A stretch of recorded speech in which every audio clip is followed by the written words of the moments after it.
Good evening, this is Mae Brussell. The title of this broadcast is World Watchers. It is program number 805, May the 11th, 1987. Last week, when we shared this time together, Major General Richard Secord was about to testify before the House and Senate regarding the Iran-Contra affair.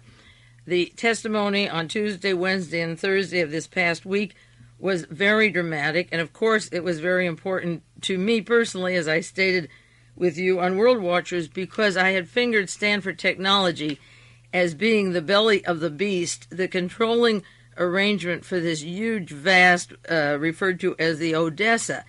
And it was very interesting and no coincidence at all that Secord and Hakim, coming out of Otto von Bolschwing's TCI, that became IIS and then Stanford Technology, that they would be caught doing what they were doing. People around that operation should have been tied up a long time ago.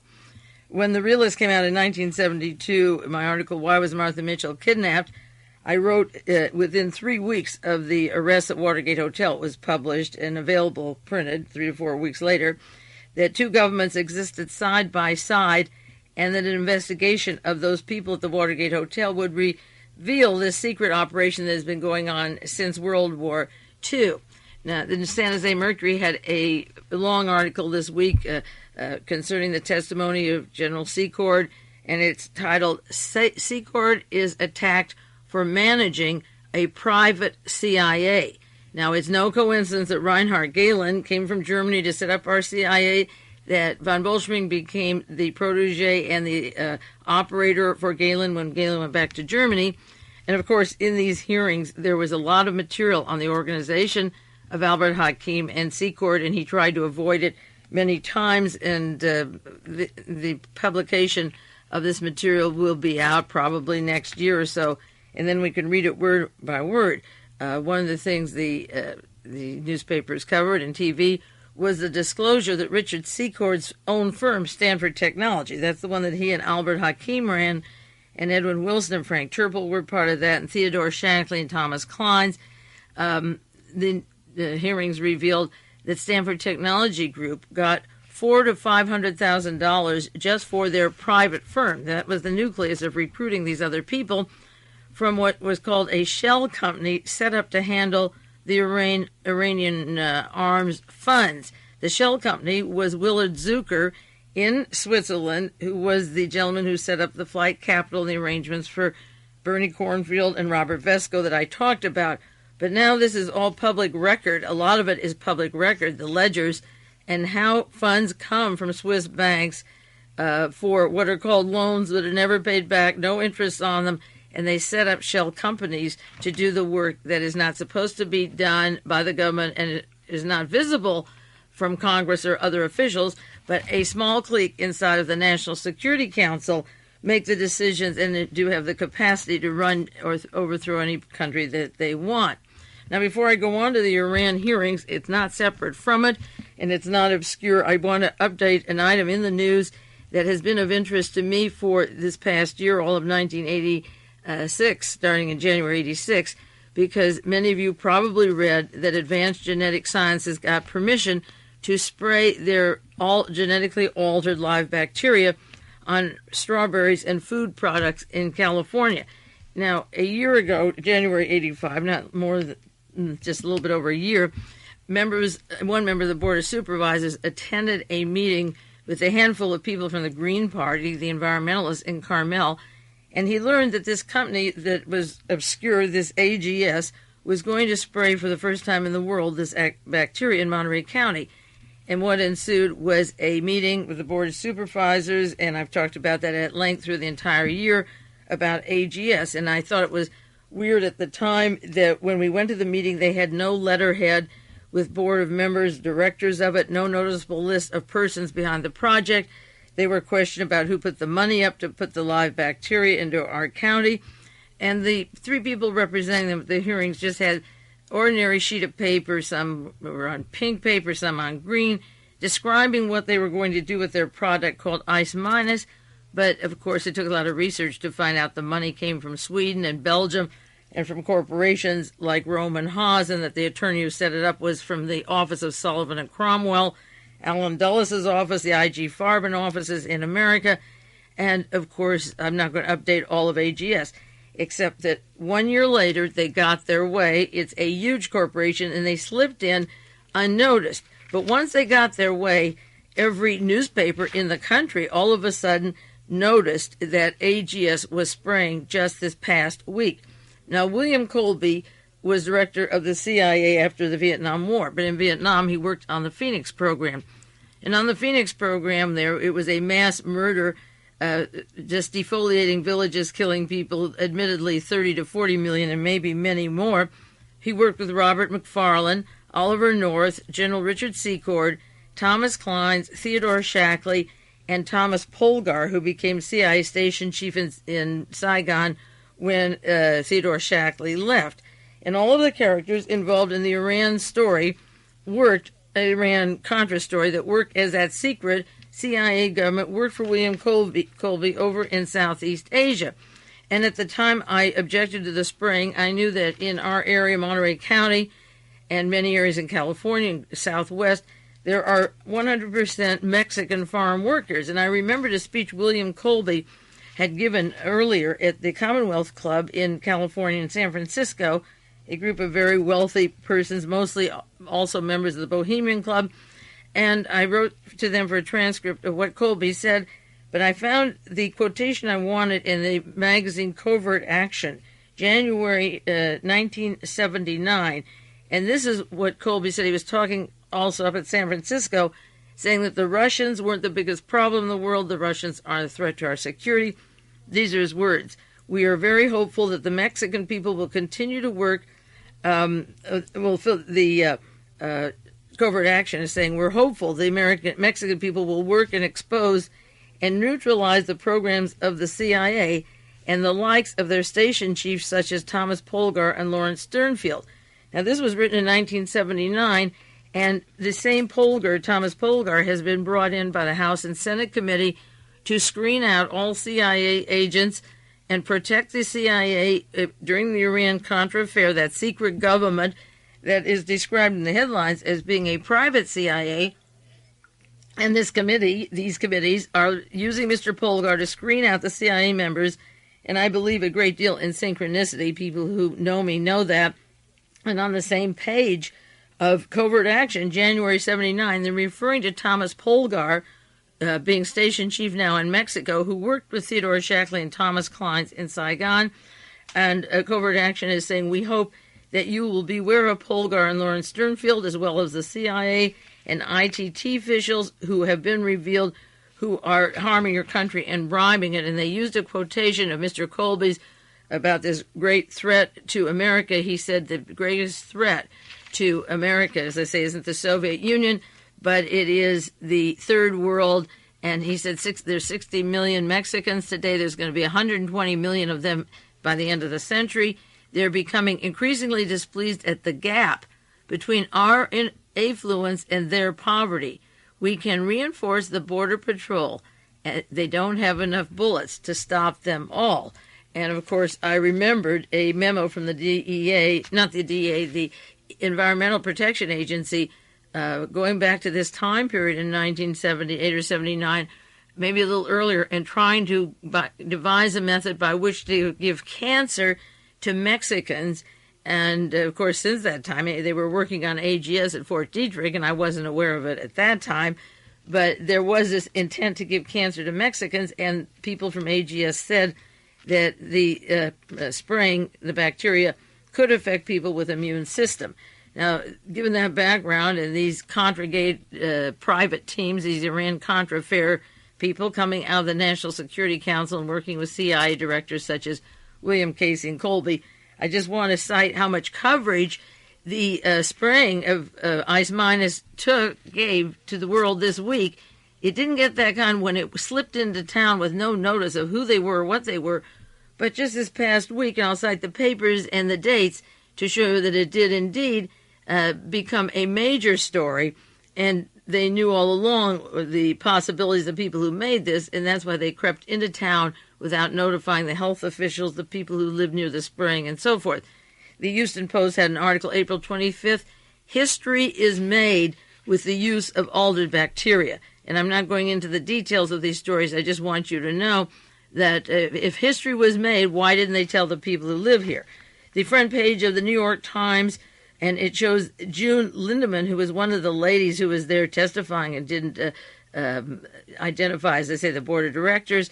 She's spraying, and if you look at her in this outfit, you realize that you are indeed in a very dangerous world, and they agreed to destroy and burn every crop after they tested it, and they also agreed they were testing how far it went in the wind, which is identical to the hydrogen bomb and the Marshall Islands, knowing the natives were going to get cancer for 3 and 4 generations. New York Times, April 25th, gene-altered bacteria released outdoors in a historic experiment. Front page, New York Times, and then a long article continued inside about the wisdom and the safety and the debate it brought about. Another story from the Kansas City Times sent to me by listeners, World Watchers, genetically altered bacteria sprayed on field, and it got a long story once it went through. New York Times again, biogenetic field test, new era, new challenge for a nation. Frost ban's ultimate use may be as a regulatory guinea pig. So wait and see if it happens to other people. It will be a regulatory guinea pig. Then the front page of the Los Angeles Herald, and again, this same lady wearing this suit and armor, spraying her frostbuster for the first time in the world, genetically altered genes. Miami Herald, April 25th, frost-fighting spray is given its first test. Washington Post, a large article, A4, gene-altered bacteria test in berry patch. Eventide Magazine, May the 11th, tubers, berries, and bugs. Scientists release man-made microbes into the environment. So once it was sprayed, it made a lot of coverage, got a lot of attention, but the safety of the product that they've sprayed, if you call live bacteria genetically altered a product and expect to make millions and millions about it, the safety, they said, we'll see if it's okay in 5 months. By June, less than 5 months, 2 months. Well, the cancer in the Marshall Islands didn't start for a long time, although there were blisters and burns. In the same way with the testing the atomic bombs up in Utah and Nevada. It takes 10, sometimes 3, 10, 15 years when these massive cancers break out. So by June, they're going to tell you if it's safe. If nobody has died of cancer by June, then they're going to turn this into a multi-billion-dollar industry. And given the mindset of William Colby that there has to be literally some way to kill so many Mexicans, and you don't have enough bullets to shoot them all, it would be very interesting to pursue more about this later. But these are the people working in the Iran-Contra affair. Each one of these agents that is being named continuously worked with Colby, and it's Colby's mindset of what to do with the third world as they get concerned about the imbalance between what we have and what they have. Now, Sunday, going on to another subject that I can't avoid it, or you'll think I was remiss. It has to do with Gary Hart. Sunday evening on our National Public Radio, television rather, the McFarlane Report was going on, this discussion of a bunch of nerds throwing the weekly events around. And they were saying, one of the people I was surprised was saying how much luck Ronald Reagan has. They said just when the Tower Report came out, the very week of the Tower Report, Jessica Hahn surfaced with the Jim Baker story, and this is a direct quotation, and took all the news away from the Tower Report and the flack that Reagan himself would get. They diverted it from the report.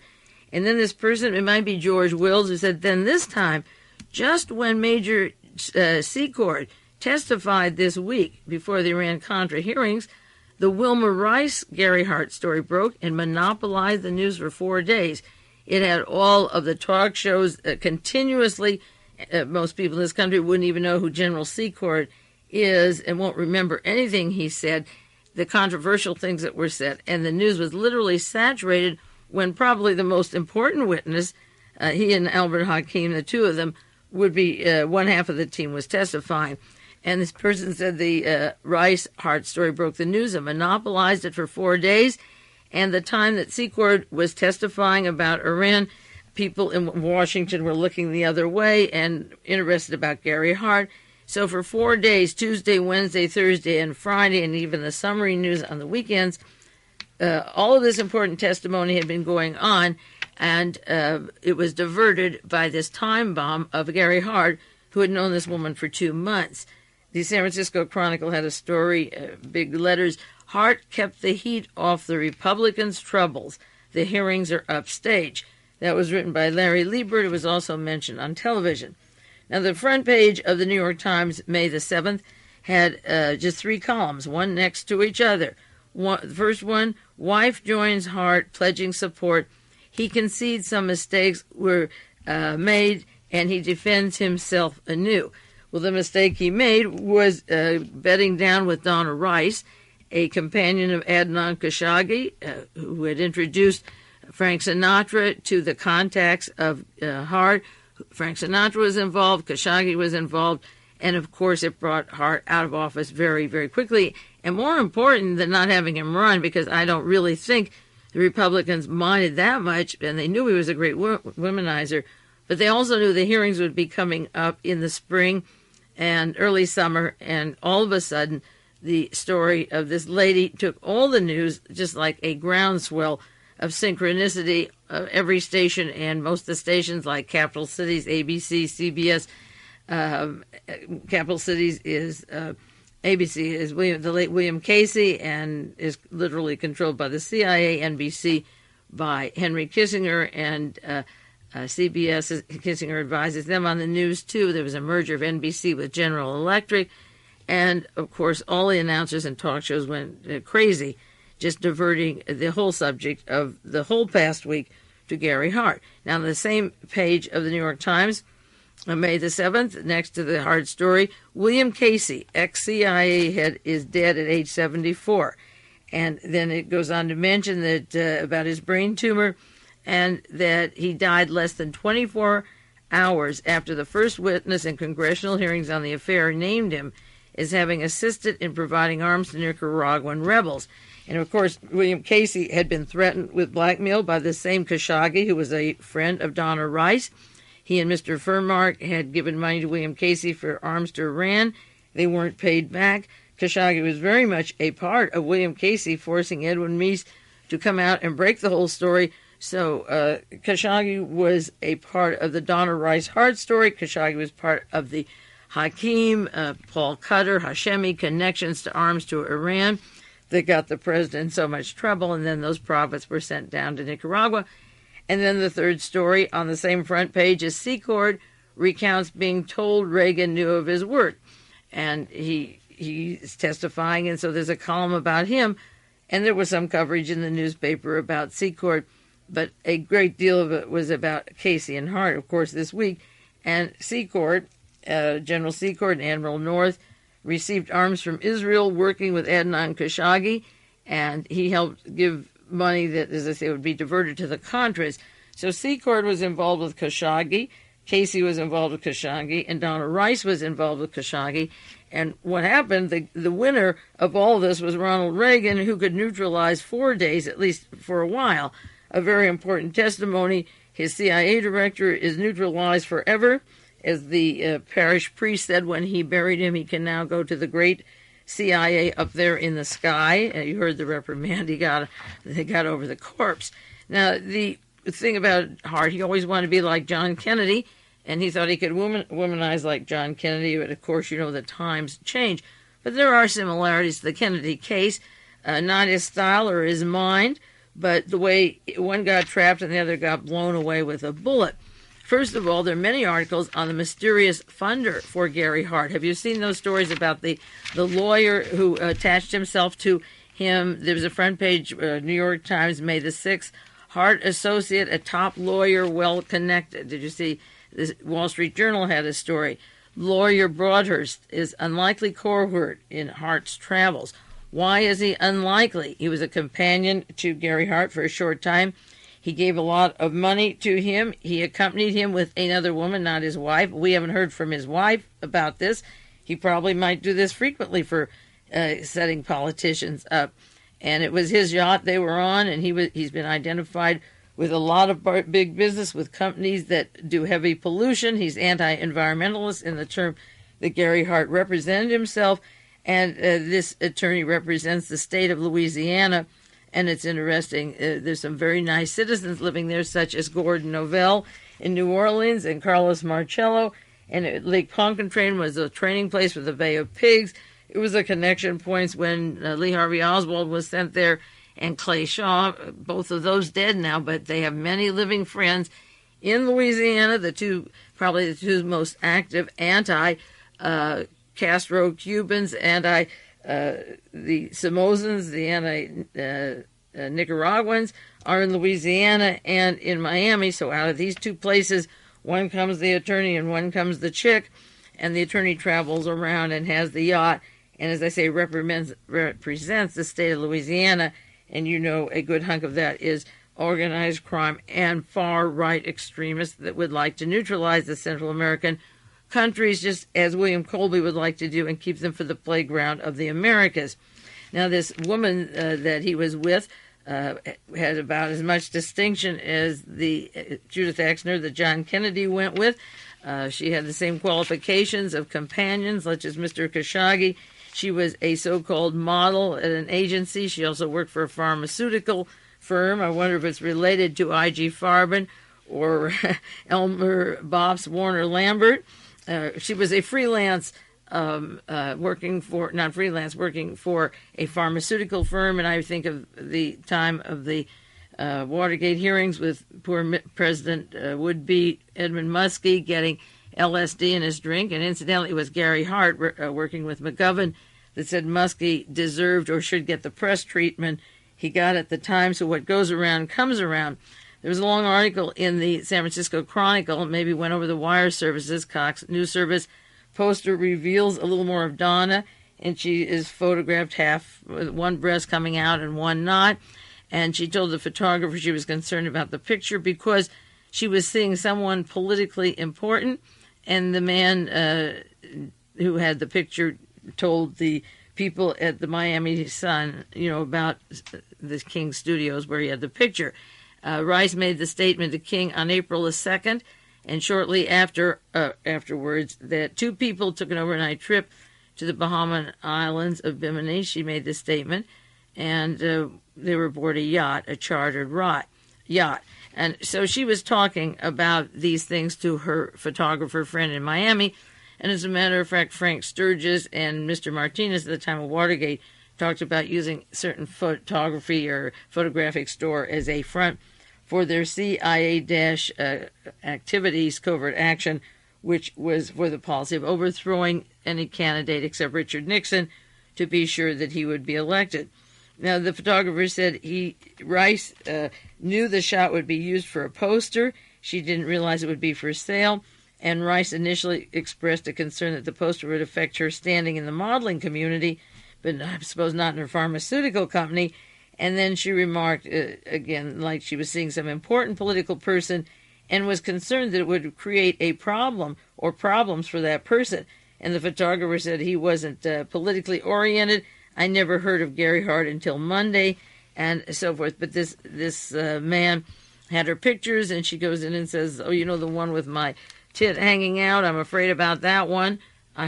Tit isn't one of those 7 words you can't use, I understand, so I guess that's okay. And she's telling people about her liaison with a very important person in an area where it's predominantly anti-Castro Cuban. It's filled with the freedom fighters, the Somozans, and certainly the Miami Herald is made up of those kinds of people.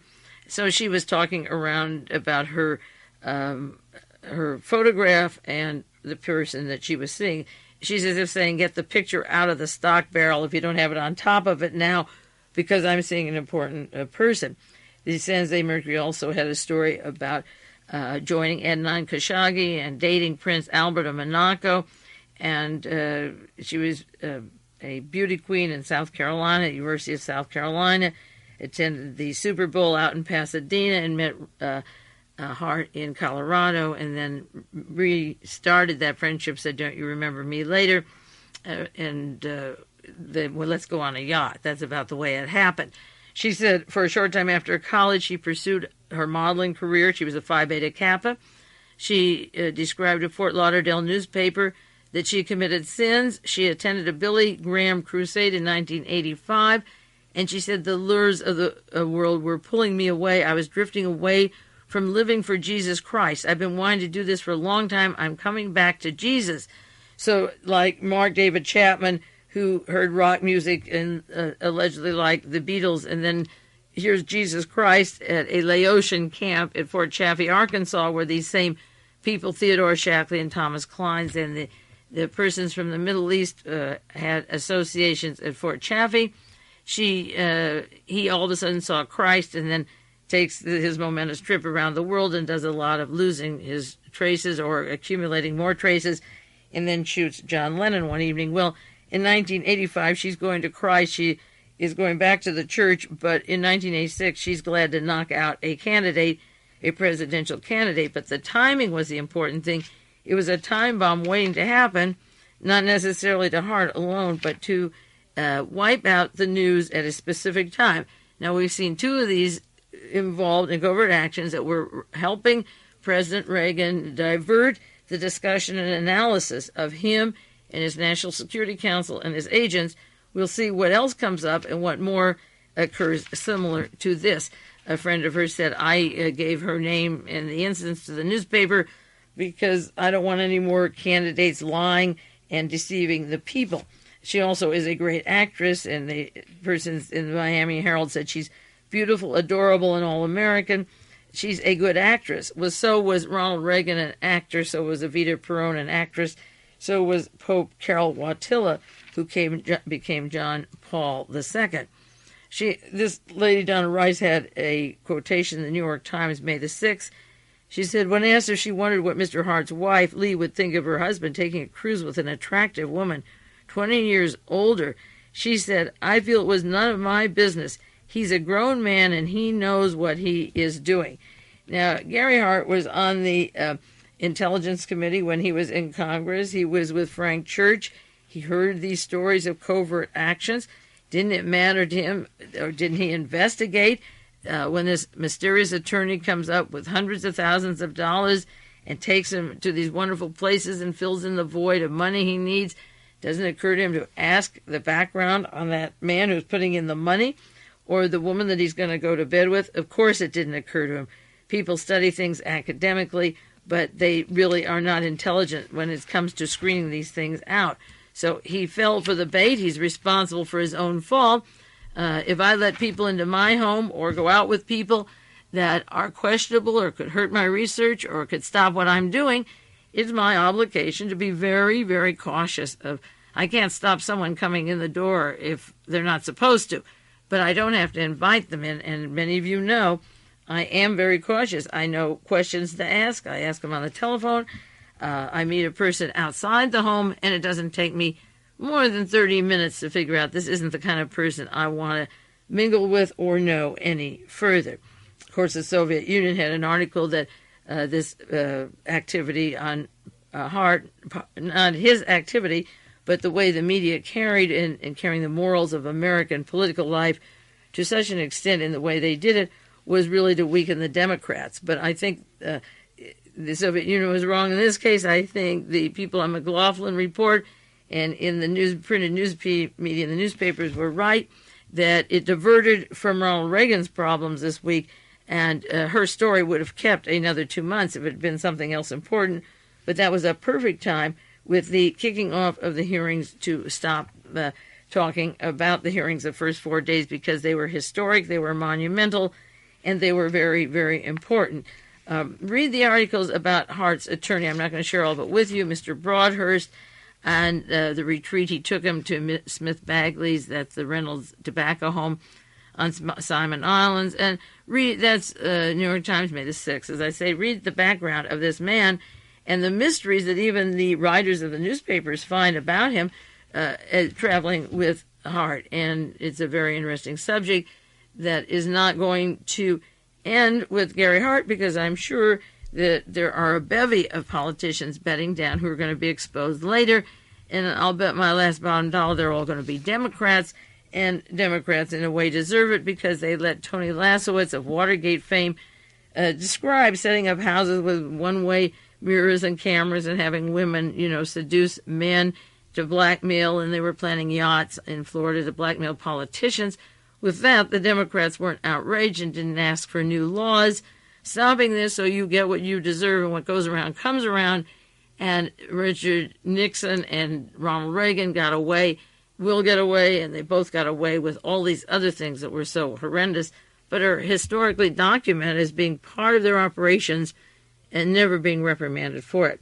This is Mae Brussell, and it's the first half of World Watchers. I'll take a 1-minute break, go on to some more news related to the Iran-Contra affair, and a lot of pertinent things that are taking place right now. This is Mae Brussell, and it's part 2 of World Watchers program number 805. I just wanted to clarify, because I went too quickly through the relationship of Donna Rice to Adnan Khashoggi and Frank Sinatra. She said that she became linked romantically with Prince Albert, the son of Princess Grace and Prince Rainier, in July of 1981. Of course, Ronald Reagan was inaugurated in January of 81, and 6 months later, she was in the company of Prince Albert and met him, and she quoted the fact that they are dating up a storm, they're deeply in love, and this may be National Enquirer bit, but she was close to Albert, the son of Grace Kelly. Donna's mother said that she had met the Prince Albert, through Frank Sinatra's son, Frank Sinatra Jr. Incidentally, Frank Sinatra Jr. was used as a diversionary in the same tactics at the time of the John Kennedy assassination, around that time period, where they literally pretended that he was kidnapped. And it was a news diversionary. I'll have to look up the dates for you on that. But it was Frank Sinatra who introduced Judith Exner to John Kennedy, and he fell for that bait. And Judith Exner was associated with Sam Giancana, the mafia boss, and with John Rosselli. And she would leave the White House and then go down to Florida, the same Miami, Florida, to meet with the mobsters whom Robert Mayu had hired to set up a team for assassination purposes. At the time that she was with Prince Albert, she met Adnan Khashoggi's daughter at the same time in a restaurant in New York. The daughter invited her to attend a birthday party on the yacht. She went to Monte Carlo and went to Khashoggi's yacht. As I say, Khashoggi involved this same person with General Secord, Albert Hakim, the late Cyrus Hashemi, with Elliot Abrams, with the whole Reagan clique inside the National Security Council, and with Casey, with his client, Mr. Furmark, and Khashoggi's lawyer, Mr. Evans, was arrested with Paul Cutter, Paul Seshola, a member of JINSA, the institute in Israel, combined with our Defense Department. She went over to Monaco and was on the yacht in the Mediterranean in 1981 or 1982, and Khashoggi spent a lot of money. There were beautiful women there, and he gave her some money to travel around Europe and get clothes, and said, go buy whatever you want. You need new clothes? I have an account. And she said it was like a dream. Now, it's the same country, Saudi Arabia, that Mr. Khashoggi comes from, that Ronald Reagan wanted a favor from in 1984, that Robert McFarlane has been testifying, that country is to give $1 million a month to the Contras when Congress says they can't have the money. Saudi Arabia helps them out. And Mr. Khashoggi and Saudi Arabia are very useful to the policies of this hidden government described as that parallel CIA, but it's a parallel NSC. And so Khashoggi is very close was to the late William Casey, to General Secord. He spent a lot of time in Saudi Arabia. He and Oliver North to get the AWACS for Saudi Arabia against a lot of the voices in Congress. They got a medal for it from the president for arming Saudi Arabia. And Khashoggi is introduced to Donna Rice through his daughter by way of Prince Albert, the yacht of Khashoggi, just as the late Aristotle Onassis was always set in Monaco. That's the harbor of the deposed monarchy and the arms merchants of the world. So once Frank Sinatra introduced her to Prince Albert, and Sinatra was always close to Grace Kelly, then she can meet Khashoggi. And, of course, I imagine there's even more interesting pictures of her on that ship. Now, to get on to another subject. As I said last week, the Senate hearings commenced, and they took testimony from Major General Secord. He talked about specific laws that were broken, although he said he didn't think anything was wrong about it. And the president was aware of what he was doing. And it was very dramatic testimony for anybody who has seen it. It's hard to visualize it when you get segments on the news. Now, 1 week later, just today, May the 11th, the long-awaited trial of Klaus Barbie takes place in Lyon, France. And again, the synchronicity of Secord and Barbie and Ronald Reagan's White House team and Barbie, the literal investigation of the President of the United States is going to go on with 50 or more witnesses until August. And over in Paris, the investigation of Klaus Barbie, the Nazi Gestapo chief in Lyon, France. He was brought there from Bolivia February the 3rd, 1983. Now, what does the Gestapo chief of Lyon, France in 1943 to 45 have to do with the President of the United States in 1987? And those of you who've listened to World Watchers for a long, long time know that I've talked about the relationship of Klaus Barbie to George Bush, to the Reagan administration, to the drug traffic. They have a lot in common. And just, again, synchronicity today, Robert McFarlane is the person testifying before the Iran-Contra Committee. He was the National Security Advisor under Ronald Reagan. Then he, in quotes, retired so he could do the schlepping for the president to send the arms to Iran and then divert the money to the Contras. He stepped down and Robert McFarlane came in. And he testified under oath his relationship as a protege at the National Security Council under Henry Kissinger and under Alexander Haig, and how he got his position. He also was one of the first Marines to land in Vietnam and worked with William Colby, Shackley, Klein, Secord. You begin to get those names. They all worked as a team in Laos, Saigon, Iran, then transferred over to Iran, and in Central America. So this week we now have the hearings of the President of the United States continuing the investigation of his participation in these acts, bypassing Congress, the State Department, the committees that were set up for foreign policy, and the trial of Klaus Barbie goes on in France. Now, for quite a few years, going back to, well, I just remember broadcasts in 1983, one of them was broadcast number 608, and I charted out the relationship of Henry Kissinger to Fritz Kramer, Nazi Fritz Kramer, and their work after the war with the likes of Klaus Barbie, and also Henry Kissinger was instrumental in the Iranian coup in 1953. They killed Mossadegh and put the Shah of Iran into power, and the drug dealing connections of the Nazi Pahlavi family that could get rid of Mossadegh not only for oil but for narcotics traffic, and the relationship of Allen Dulles of the OSS to Klaus Barbie, and then the OSS became the CIA, and Henry Kissinger's constant contact and the State Department's contact with Barbie. He was discovered in France. He was supposed to be caught as a war criminal. The United States kept him under their wing. He was given a passport by the United States government and the Vatican and the Red Cross. All three of them helped him. In 1971, when Nixon was president, Barbie was on the way to becoming one of the cocaine kings of South America. In 82, Klaus Barbie was allegedly sending cocaine to the likes of John DeLorean, which has never been proven or unproven, but was told to me by a man who flew with the pilot who had the cocaine, who was with DeLorean, William Hetrick. And William Rogers, of course, was Secretary of State under Nixon. He was close to Iran and the Pahlavi family.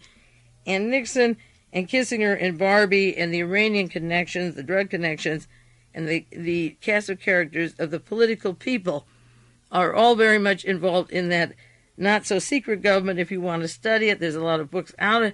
But Barbie was under the wings of Henry Kissinger when World War II was over. 1945, 46, and 47, Henry Kissinger was in the 970th CIC U.S. Army Intelligence in charge of Barbie. John J. McCloy from Chase Manhattan Bank put Kissinger into Harvard with Allen Dulles. And also then, this is in 1983, this is 4 years ago, August 83, I was doing a broadcast on the connections of these people, Kissinger and Barbie, to Otto von Bolschwing. In fact, if you send a self-addressed stamped envelope, if you don't have this tape, tell me you want the sheets from broadcast 608 and 610. I'll show you what I had on the air. This was 4 years ago in 1983 that ties in with Otto von Bolschwing and his TCI. I was talking about TCI, and that becomes the Stanford technology that Hakim took over. Otto's TCI was involved with Ronald Reagan through his secretary, Helene von Damm. Helene married Christian von Damm and kept that name even when she was ambassador to Vienna, and he was stationed in La Paz, Bolivia, representing the Bank of America. Christian von Damm is now in Miami. It'd be interesting. He works for the Bank of America in Miami, and of course nobody has yet thought to check out what he's doing there or hardly knows about him. I also had in that same broadcast in 1983, and this is very important because what these people are testifying about now was detailed and marked down 4 years ago. For you listeners to World Watchers, I referred to Mark Rich and Henry Kissinger and their attorney, Simon Rifkin, the attorney for TCI and for Chris Kraft and for Sterling Bank, and that's very important. And it is Simon Rifkin's law partner, Arthur Lyman, who is the chief counsel doing the questioning for the Iran-Contra affair, he and one other attorney, Mr. Niels. So Simon Rifkin's law partner currently in 1987 is supposedly interrogating or questioning, and he's very mild. Of course, this first day in Robert McFarlane, he was harder on Secord, and I referred to Simon Rifkin. I didn't know his law partner at that time, or his name was in the list of law offices, but it didn't ring a bell. He just became prominent to this case when he came into it. But in 1983 on the chart, I have Barbie, thanks to Henry Kissinger, and U.S. Army intelligence and Vatican routes and CIA aliases and a guide, helped become partner with Cocaine King Mr. Gomez in Bolivia. And all this he did and got in return for wiping out resistance people in Europe after the war, for breaking the labor unions, and then going to Central America and breaking those people who would want to check the imbalance of what we have with their poverty, what William Colby referred to as the native populations increasing and eventually resenting the imbalance between what we have and what they have. Along come organizers to help them. And, of course, the role of the death squads of Barbie and his friends was to kill those people who stood in the way of the profits of particular organizations, or what is known as the overview of the Galen organization. In August 1983, I charted out the relationship of Allen Dulles and the OSS with Karl Wolff and Reinhard Galen, Hitler's chief of intelligence, and how our intelligence system was formed and our use of Klaus Barbie through Henry Kissinger and other top officials that represent the banking interest. And I also referred to Barbie's fiancés of death in Bolivia and Stefano Delle Chiaie's role with them. In Spain, it was the Guerrillas of Christ. These men were responsible for the Bologna bombing. And many of you are seeing articles in Nation magazine and even Wall Street Journal and a lot of more standard publications. The trial is going on now of Delle Chiaie and Francesco Pazienza. And in 1983, August 83, I was talking about those connections, and they link directly to the Iran-Contra affair. Also, I referred to, after World War II, the World Anti-Communist League was set up, and how these offices of World Anti-Communist League merged with the American Nazis, the Minutemen, Karl Wiedenbach from the Philippines, who was Charles Willoughby, and John Singlaub, the man whose name is so far on the fifth day hasn't been mentioned with the hearings. Singlaub is the man who hires the mercenaries and distributes through the organizations the funds that go into the banks of Mr. Zucker in Switzerland. And I also was referring 4 years ago to Credit Suisse, which is in fact the bank that Mr. Zucker uses to fund the Iranian money for weapons would go through him, the money down to Central America for the Contras, and the money, the $500,000 or $600,000 that goes to the account of Stanford Technology of Hakim and Secord. I was talking about Credit Suisse in 1983. Rather than go into the details of what Secord said for 4 days, and I'll do a lot of it later, I want you to know that by 1983 that I had detailed these characters, their banks, their connections, and the synchronicity of the trial of Barbie starting the same day that McFarlane, the Kissinger protege, is on the stands is very interesting to me, because the organizations that they work through have been existing for a long time. The newspaper, The Guardian, had an article May the 6th, just this last week, "Fascist Trials May Expose International Network. Stefano Delle Chiaie is implicated in many deadly plots." And this is an article about that same character who worked with Barbie and Henry Kissinger and Fritz Kramer, and he's on trial, of course, in Italy with Francesco Pazienza regarding the Bologna bombing, and also regarding death squads and drug operations in Latin America. And, of course, it's those Latin American connections that go directly to Mr. Gomez-Rodriguez. And, of course, this past week it became very clear in Richard Secord's testimony that Gomez-Rodriguez was, in quotes, recruited by Oliver North, but he worked with George Bush and the Bolivian drug smuggling death squads when Bush was CIA director, when Air Cuba was blown up, when Orlando Letelier was murdered. This organization in our White House and the CIA worked and helped form the DINA, the police of Augusto Pinochet when Allende was murdered, Theodore Shackley and Thomas Klein's being down there, and Task Force 157 played a part in that murder when Bush was CIA director. Now, this article on Delle Chiaie goes into the various murders, and it makes a point that I've had for a long, long time, that eventually we'll have to get into the establishment press with these trials and so forth. And it tells how the intelligence community covered up who really did the bombings, because their intention was to blame all crimes on the left. The intelligence forces, after the bombing at Bologna, they immediately arrested 150 anarchists. They murdered one of them. They protected the right-wing terrorists, the fabrication of evidence. They implicated the left and so forth, and they collaborated with the right wing. This is the police, the intelligence, and of course, this article about Stefano Delle Chiaie goes into the P2. That's Licio Gelli, who attended Reagan's inauguration. And I bring this to you now because I've done many broadcasts on him, but it's just in the news, and it's May the 6th. And it continues this trial, more than any other investigation of right-wing terrorism, threatens to expose the ties between the Italian state agencies and terrorists. Prosecutors in the Bologna case claim that the agents of Italian intelligence not only created diversions to help Delle Chiaie escape, but they were involved in the planning of the bombings. Now, as these hearings come out more and more, it becomes obvious to me, and I felt it right away, but have to collect material for 3 or 4 years, that the TWA hijacking was arranged by this administration, that the murders in Turkey the night before Reagan has to start campaigning for this last senatorial campaign, the murders in the synagogue, the hijacking in Lebanon, the Achille Laura, were orchestrated by Michael Ledeen and Oliver North as activists, because they were doing exactly what Ledeen did with Henry Kissinger and Francesco Pazienza, which was creating terrorism, the strategy of tension that Delle Chiaie liked, so that the right wing would get the votes. And this article continues that along with Delle Chiaie is another person as a defendant in this bombing, Francesco Pazienza, a wheeler dealer, a member of the SISMA, that secret intelligence group I've talked about, in the P2, and Pazienza was sent from New York to Italy for trial.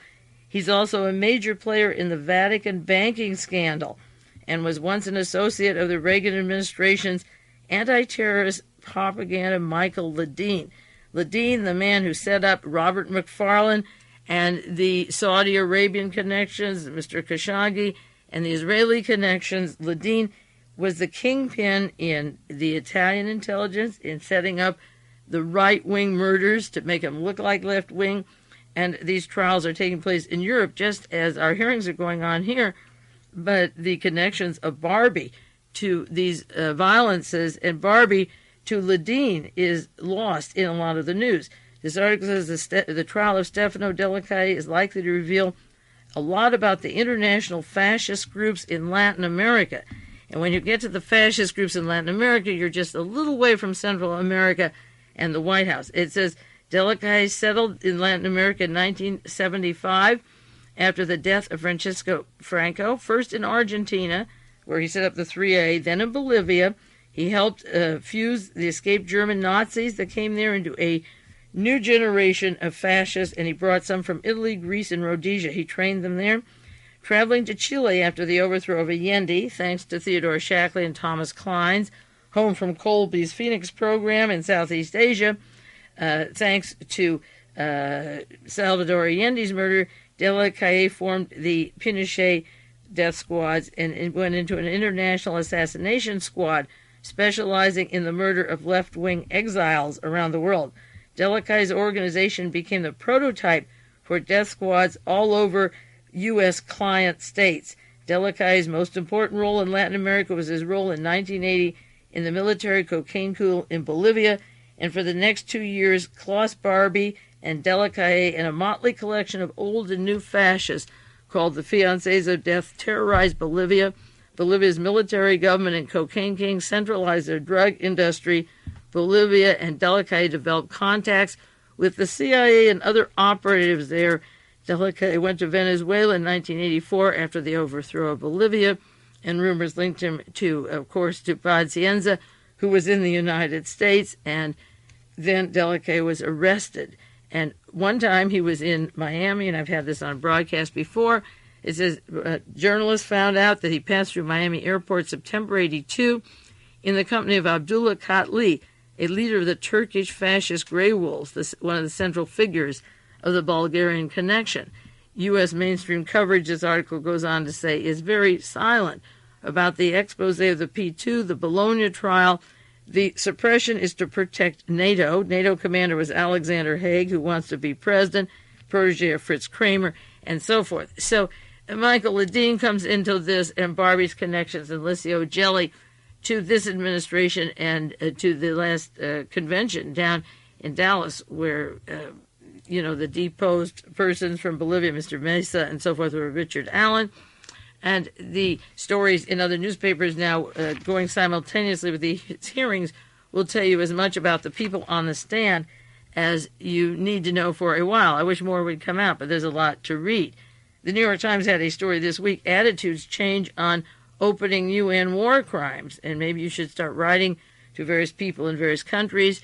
At first, 16 of 17 members of the United Nations said the war crimes shouldn't be open. Only Australia said to open them. And now more countries are saying they're more willing, and so maybe there'll be progress on that. And the reason I mention that, with all the Iran-Contra stories going on, is because the Nazi war criminals who were protected and hid all these years will, you find, if they ever open this up and it hasn't been sanitized, had a much bigger effect on General Secord and Albert Hakim and the organization TCI, and Theodore Shackley and Thomas Klein's, and their whole General John Singlaub has worked with these known Nazi war criminals in the World Anti-Communist League, and the network of people is very cohesive from World War I to World War II, and of course it's getting a little better view. We get a better view of the way it operates inside the White House. Now, 2 weeks ago, I did a program on Peregrine Company in Dallas. It was operating from 1981 to 84, run by Gary Howard and Ronald Tucker. And these men referred to Major Meadows, Richard Meadows from Vietnam, and again, another part of this team that I've been talking about this evening, and how Meadows became the president of Peregrine, and then met frequently with Lieutenant General Samuel Wilson from the former Defense Intelligence Agency, who's a special advisor to Caspar Weinberger. And this is a team that hired what they called the guns, people to kill. That's the name for people who had no qualms about killing people and blowing them away. And their idea was to work down particularly terror cells in Honduras, and they had a foothold strong in Honduras. Well, the article I cited and outlined in great length was from the San Jose Mercury. And then I take the Miami Herald, and the fun of taking all these papers, if you have the time to read them, is that sometimes the same article by the same person has things left out of it. And can you read every paper? No, but this one does. So out of the Miami Herald, the article written by Frank Grieve and Matthew Purdy, and it's a whole page, it isn't just, a column, has almost the same paragraphs. I check paragraph by paragraph and then use colored pen on paper to see what's left out.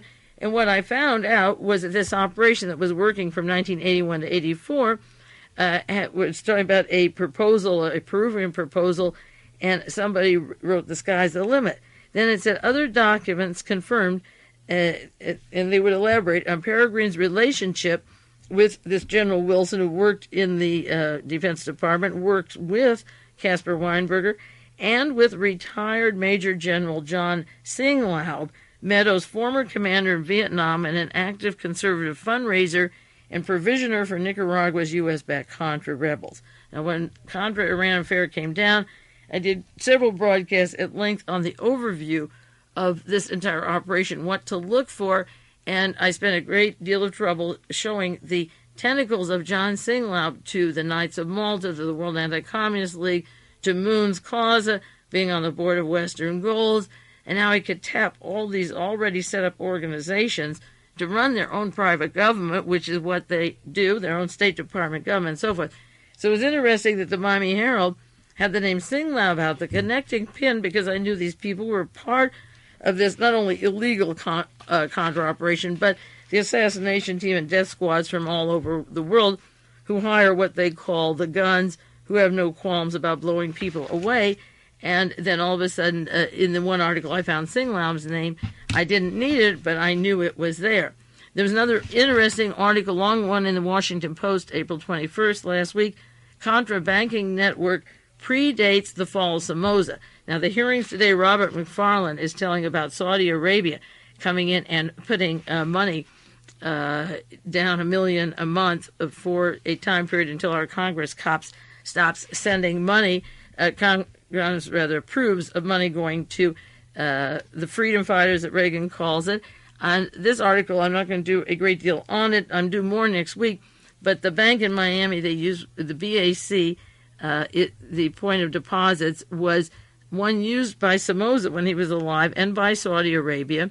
And they had a pass-through arrangement with Wells Fargo in Miami, whereby wealthy Nicaraguans could cash checks at the BAC and safeguard the secrecy of their Cayman Island money. The Contra network used the Banco de America Central in Miami pass-through that went to Panamanian shell companies and Cayman Islands, and it went through a conduit of Wells Fargo. I'll do more on that later, but I just bring it up now. It's a very important article to show that when Somoza was ready to leave the country, he took about $28 million out of the country by way of this bank in the Cayman Islands that would be ready if he needed it in Miami, and that the banking techniques that these people are using were not set up by Oliver North, this colonel in the National Security Council. All they have to do is give him a name and a key, and he knows where to go, and that this network existed for a long, long time. I just want to bring up one subject very quickly, or two, before in the remaining time. Pat Robertson, who's running for president, said last week, one of his speeches and campaign promises, speaking to the Republican members of the North Carolina legislature, that 3 deaths would improve the court, that 3 chief justices would be better off dead. Thurgood Marshall, William Brennan, John Paul Stevens. They should either be retired or dead. This is a minister telling you that these men should die. And the same week that he says that, the Wall Street Journal has a long article about J. Peter Grace, one of the original mentors of the Christian broadcasting, a roommate at Yale, Robertson, and the Wall Street Journal goes into the organization known as AmeriCares that funds down in Latin America, Central America, with the brother of George Bush, and an organization set up by the Knights of Malta for purposes down there in Central America. But funding is going through the likes of J. Peter Grace, who brought Otto Ambrose from IG Farben into this country, the man who made the Zyklon B gas that exterminated over 6 million people, maybe 8 million, but 6 million Jews. At Auschwitz, Grace brought him to this country and has worked in South and Central America with the likes of these death squads, and his pastor friend Robertson is saying that 3 justices should be dead. It is totally disgusting. And then finally, along the lines that he should be dead, you might have read this week that the 2 men were arrested in Oklahoma, charged with a plot to kill Daniel Ortega. The indictment said one of the men contacted the offices of Representative Philip Crane for information about traveling with arms to Honduras, which borders Nicaragua, and want names of contacts there. Of course, the men are locked up. They were ordered $5 million to kill Daniel Ortega. Here's Pat Robertson of Christian Broadcasting saying it's okay that 3 justices be dead. Here's Peregrine working with John Singlaub and these same people hiring people to kill. And these two happen to be picked up and mention Philip Crane. Now, Philip Crane is on the board of Western Goals. He works with John Singlaub on Western Goals. He works with Mr. Carl Spitz-Channel, who's chairman of Western Goals. He took over Western Goals when Larry McDonald died. And so when they say meet Congressman Philip Crane of Illinois, he's part of an organization that has death squads, that does go out and kill, that speaks about killing, that speaks about hired guns, and how much more do you need to realize that when they mention these people, they are in fact mentioning real people. As a matter of fact, Life magazine, well, I don't have time to run into it now, I'll do more next week, it has an article about Oliver North's father being in World War II and being very close to General George Patton. Well, George Patton's son is on the board of Western Goals with John Singlaub, with Carl Spitz-Channel, with Oliver North, with the funding that has been doing death squads in Guatemala, Nicaragua, and El Salvador. And so the death squads do in fact exist and can be linked to these people. And when two people are picked up for an assassination attempt, of course, they're locked up in silence, and Philip Crane is in question. But remember that George Patton III and Philip Crane are on the board of Western Goals. I ran through this very quickly because there isn't much in 1 hour to cover some of these very important names and put them alongside the testimony that's taking place now. But maybe I'll slow down and do 2 stories instead of 10, but we'll see how it goes. This is Mae Brussell, and my time is up. Keep watching the hearings or reading the papers, and I'll be back with you next week.